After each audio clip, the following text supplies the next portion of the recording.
ఓం నమో నారాయణాయ. శ్రీ సమర్థ సద్గురు సాయినాథుని వచనామృతములు. 45వ సూత్రము.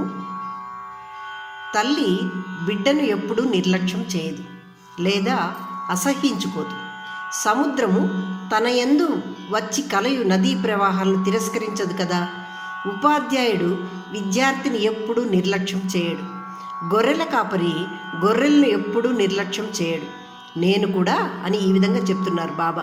నేను కూడా నా వైపు చూచేవారిని తిరస్కరించను, నిర్లక్ష్యం చేయను, అసహ్యించుకోను. మీరు నా వైపు చూస్తున్నప్పుడు నేను ఎల్లవేళలా మీ వైపు చూస్తాను. నువ్వు నా వైపు చూచినప్పుడు మాత్రమే నా చూపులు మీకు అవగతమవుతాయి. అనగా మనం బాబా వైపు దృష్టి పెడితే బాబా కూడా మన వైపు దృష్టి పెట్టి ఎల్లవేళలా మనల్ని తాను కాపాడుతారు అని చెప్తున్నారు ఇక్కడ. 46వ సూత్రము.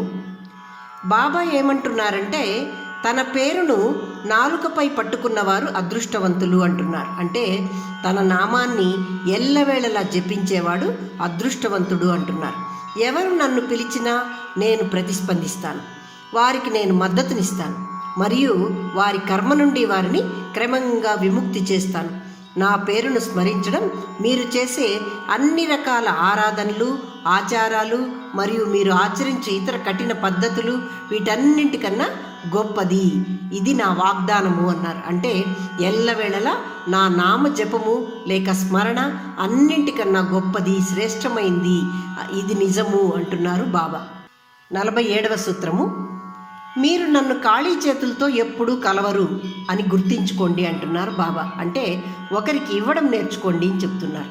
మీరు కూడా ఎవరైనా ఇస్తే కొద్దిగా స్వీకరించండి, మొదట మీరు ఇవ్వడం నేర్చుకోండి అని దీన్ని పాటించడం కోసము బాబా తన వద్దకు ఖాళీ చేతులతో రావద్దండి అంటున్నారు. ముల్లోకాల్లోనూ దానగుణమే గొప్పది. ఈ దానగుణం మీ యందు కరుణను పెంచుతుంది.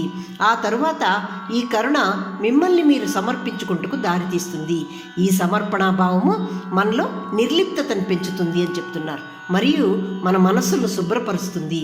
మీరు ఒకరికి ఇచ్చినప్పుడు మీకు కావాల్సిన దాన్ని మరింతగా పొందుతారు.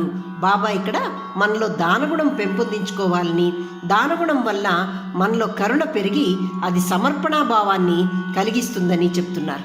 సమర్పణాభావము అనగా మనల్ని మనం సమర్పించుకుంటా, అంటే కోరికలు తగ్గించుకొని ఈ వస్తువును అవసరమైన వారికి ఇద్దాం అని అనుకుని మనల్ని మనం పూర్తి సమర్పించుకుంటాం. ఎప్పుడైతే ఈ భావం వస్తుందో కోరికలు నశిస్తాయి. అప్పుడు నిర్లిప్తత అంటే ఇంతేగా జీవితం అనే భావన కలిగి మన మనస్సు మోహానికి లొంగక అందరి పట్ల ఏకభావన కలిగి స్వచ్ఛమవుతుంది అని చెప్తూ బాబా నా వద్దకు ఖాళీ చేతులతో రావద్దు అంటున్నారు. ఆ విధంగా బాబా ఎవరి రూపంలో అయినా ఏ విభూతిలో అయినా మన వద్దకు వచ్చి స్వీకరించవచ్చును ఆయన అని చెప్తున్నారు. ఇంకను బాబా ఏమంటున్నారంటే నేను ఎవరినైతే అనుగ్రహించాలనుకుంటానో వారి వద్ద మాత్రమే స్వీకరిస్తాను. నేను అపవిత్రమైన మరియు వ్యాపారపరమైన వాటిని స్వీకరించని అంటున్నారు. అంటే ఇప్పుడు మనం ఒకరితో మనకు ఏదైనా పని అవుతుంది అనుకుంటే వారికి మనం బహుమతులు ఇస్తూ ఉంటాం. ఇలాంటివి దానము అనిపించుకోవు. కాబట్టి అటువంటి వారితో నేను ప్రీతి చెందను. ఎవరైతే నిజమైన దానగుణంతో విరాళాలు ఇస్తారో వారికి నేను అంతకంతకు ఎన్నో రెట్లు తిరిగి ఇస్తూ ఉంటాను అంటున్నారు బాబా. 48వ సూత్రము. ఎవరైతే భక్తితో నా వైపు చేయి చాచెదరో వారు ఎక్కడ ఉన్నా నేను వారిని చేరుకుంటాను. అతను ఎక్కడ ఉన్నా నేను అతనితో ఉంటాను అని చెప్తున్నారు బాబా. మీ హృదయమే నా నివాసమవుతుంది అంటున్నారు. నేను మీతో ఉన్నాను, మీలో ఉన్నాను. నన్ను అన్ని జీవులందు చూడగలిగే వారికి నేను అన్ని జీవులందు దొరుకుతాను అంటున్నారు. ఆ విధంగా అన్నింటి యందు నన్ను దర్శించేవాడు గొప్ప సాధకుడు అన్నారు బాబా. ఓం నమో నారాయణాయ.